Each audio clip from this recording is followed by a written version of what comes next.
these are the bottles that I tend to recommend. And you'll notice they have pretty kind of conical shaped nipples. This is the Dr. Brown narrow mouth bottle. We have the Lansinoh Momma.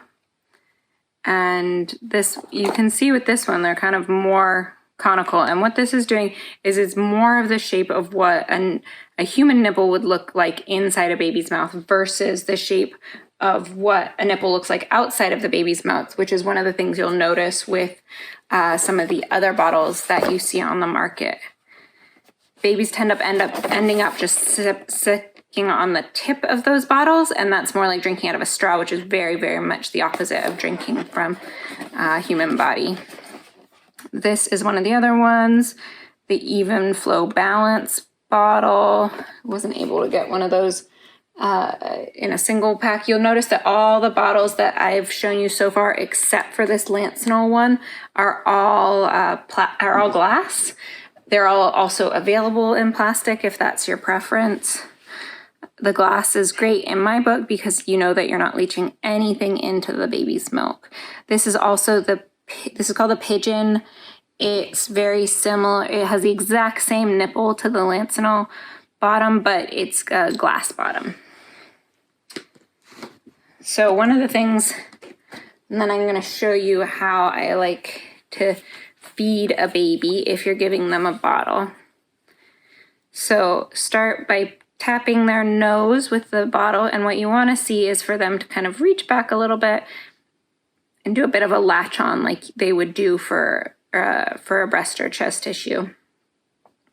And then have them suckle in this side lying position can be really nice for them, because what's going to happen is the milk will come into the nipple, but it won't be pouring out directly. If I were to take this bottle and fill it up with milk and turn it upside down, milk would just flow out. And so the baby would have to be drinking that whole time. They'd have to be swallowing, or they'd be choking on that milk. In this position, if the baby drinks, then milk will come into their mouth. And if they don't, then they can have a pause. Even if tiny bits trickle into their mouth, it's not going to be a whole lot. This is actually, people tend to worry about not having the nipple full of milk and that giving the baby gas, but that's not really how our anatomy works. If the baby has a chance to be slow about drinking, they are likely to breathe that extra air out their nose instead of swallowing it, versus when they have the milk just coming into their mouth, they actually have to swallow, and that's when they start taking those really big gulps that you see, and that's actually when they're swallowing air. It's not so much when just that there's not enough milk in the nipple, it's that they have no choice but to swallow, and so they kind of get a little bit caught up by the amount of milk happening, and then that's when they usually swallow air. So this one's a great position, although it still gets tiring on your back over time. It's really important to make sure you're doing this position on both sides, at least alternating each feed, or in the middle of the feed you could sit up and kind of burp the baby and then do the other side. Also, a kind of more seated position can be a good way to give a bottle. And same thing, you can tap their nose with the bottle. Let's put Cypress's hand down so you guys can see what's going on.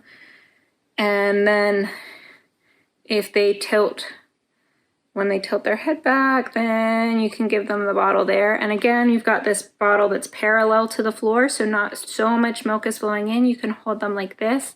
I do find that especially for the the gestational parent, where hormones are flowing, they're more prone to carpal tunnel syndrome, and this one can be a little bit hard on the wrist. So you can have them tucked up in here.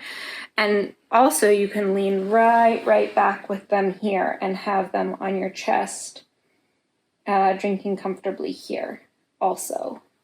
That can give you a lot of options, and moving kind of from one option to the other is kind of the best way to avoid having any of the stiffness in your own body, so that you're moving around the different places where it's not kind of ideal for you physically.